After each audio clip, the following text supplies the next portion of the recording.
Hello everyone. आज मैं आप लोगों को ऑस्टियोपोरोसिस पढ़ाने वाली हूँ। ऑस्टियोपोरोसिस मेनली दो शब्दों से मिलकर बना होता है। ऑस्टियो जिसका मतलब होता है बोन और पोरोसिस जिसका मतलब होता है पोरस। पोरस मतलब आप समझ सकते हैं खोखला। तो porous bone is a disease जिसमें बोन की डेंसिटी और क्वालिटी दोनों रिड्यूस हो जाती है। जब बोन ज़्यादा पोरस और फ्रेजाइल हो जाएगी तो फ्रैक्चर का रिस्क बढ़ जाएगा। तो it is a medical condition in which bone become weak and easily broken. Bone strength कम हो जाएगी, बोन ब्रिटल, वीक और आराम से टूट जाएगी। जैसे इस डायग्राम में आप देख सकते हैं, नॉर्मल बोन मैट्रिक्स और ऑस्टियोपोरोसिस में बहुत डिफरेंस है। ऑस्टियोपोरोसिस में आप देख रहे हैं बोन्स पोरस हो गई है and the loss of bone occurs very silently and progressively. अब बात करेंगे ऑस्टियोपोरोसिस किसे हो सकता है। सबसे पहले एज पे डिपेंड करता है। 60 साल से ज़्यादा एज पर ऑस्टियोपोरोसिस होना कॉमन है। दूसरा, वुमेन्स में एस्ट्रोजन हार्मोन की कमी से ऑस्टियोपोरोसिस होता है। एंड थर्ड, मेंस में टेस्टोस्टेरोन हार्मोन की कमी से होता है। अब हम बात करें women's who are older than 60 years can easily get this osteoporosis. और फैमिली हिस्ट्री में अगर किसी को हो तो नॉर्मल है ऑस्टियोपोरोसिस होना। जेनेटिक्स भी एक कॉज है। वुमेन्स में ऑस्टियोपोरोसिस 3 गुना ज़्यादा होता है मेल के कंपैरिजन में। तो कैल्शियम लेवल कम हो या विटामिन डी इनटेक कम हो तो भी ऑस्टियोपोरोसिस हो सकता है। एक्सरसाइज ना करना भी इसकी बहुत बड़ी एक वजह है। स्मोकिंग और अल्कोहल लेने से भी ऑस्टियोपोरोसिस होता है। अब ऑस्टियोपोरोसिस की कॉजेज़ की बात करें तो सबसे पहला, लो कैल्शियम डाइट। कैल्शियम जितना पर्याप्त मात्रा में लेना चाहिए उतना अगर आप नहीं ले रहे हैं तो ऑस्टियोपोरोसिस हो सकता है। दूसरा, lack of physical activity. Normally physical activity sufficient ना करने की वजह से भी ऑस्टियोपोरोसिस होता है। फिर बात करें फैमिली हिस्ट्री। अगर आपके परिवार में किसी को ऑस्टियोपोरोसिस है तो आपको भी रिस्क है होने का। फिर जेंडर की बात करें तो वुमेन्स में ऑस्टियोपोरोसिस होने का खतरा सबसे ज़्यादा होता है।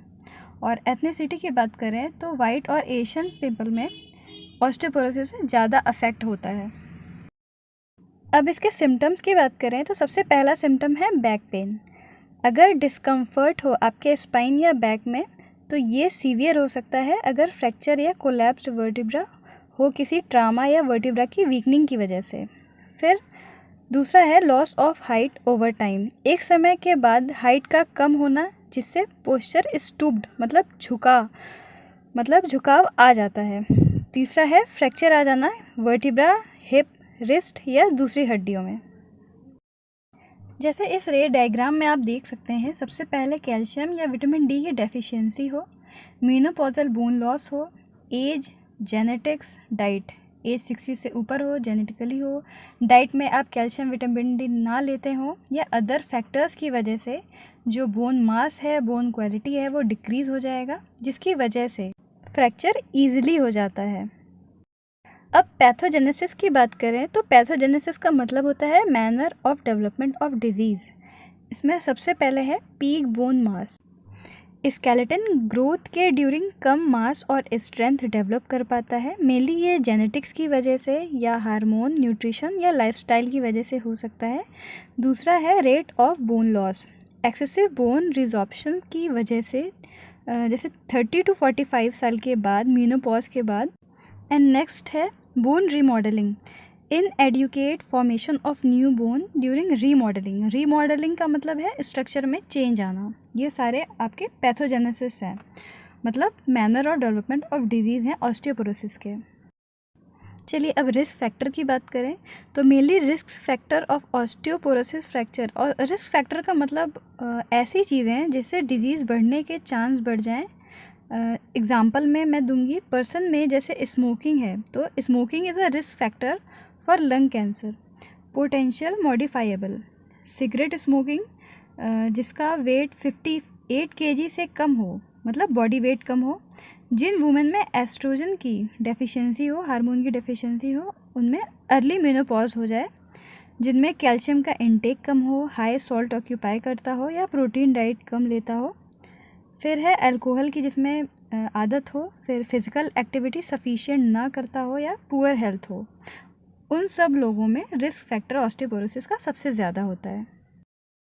अब इन्वेस्टिगेशंस की बात करें तो कंप्लीट ब्लड काउंट, ESR मतलब इरेथ्रोसाइट सेडिमेंटेशन रेट। ऐसा ब्लड टेस्ट होता है जिसमें हम मेज़र करते हैं कि कितनी जल्दी ब्लड सेल्स टेस्ट ट्यूब की बॉटम में सेटल होती है। फिर सीरम कैल्शियम लेवल देखते हैं, सीरम फास्फोरस देखते हैं, आपका लीवर फंक्शन टेस्ट, फिर आपके जो भी थायराइड हार्मोन्स हैं T3, T4, TSH और पैराथायराइड हार्मोन और विटामिन D, इन सब चीज़ों से आपका इन्वेस्टिगेशन होता है कि आपको ऑस्टियोपोरोसिस है कि नहीं। अब मैं ऑस्टियोपोरोसिस की ट्रीटमेंट की बात करूँगी। तो मेनली ऑस्टियोपोरोसिस में आप विटामिन D और कैल्शियम ऑक्यूपाई कर सकते हैं। बिसफॉस्फोनेट सबसे कॉमन मेडिकेशन है, इसमें 4 ड्रग्स हैं, मैंने इसमें लिखी हैं। फिर आपका हार्मोन थेरेपी, जैसे जो एस्ट्रोजन होता है वो बहुत क्रूशियल रोल प्ले करता है ऑस्टियोपोरोसिस के प्रिवेंशन में। तो मेनली इसकी डेफिशिएंसी की वजह से ही ऑस्टियोपोरोसिस होता है और फीमेल्स 3 गुना ज़्यादा अफेक्टेड होता है मेल के कंपैरिजन में। तो चलिए एक बार ऑस्टियोपोरोसिस की समरी देख लेते हैं। सबसे पहले बोन स्ट्रेंथ कम हो जाती है, बोन ब्रिटल और वीक हो जाती है। No symptoms in early stage, but once your bone have been weakened by osteoporosis, you might have signs and symptoms. Back pain caused by fracture और collapsed vertebra या loss of height over time, ये सब आपके symptoms हैं। फिर हम लोगों ने देखा osteoporosis किसे हो सकता है। नेक्स्ट हम लोगों ने symptoms देखे, रिस्क फैक्टर्स देखे, पैथोजेनेसिस देखी, इन्वेस्टिगेशंस देखे एंड लास्ट में ट्रीटमेंट देखा। थैंक यू, आज की वीडियो यहीं तक है।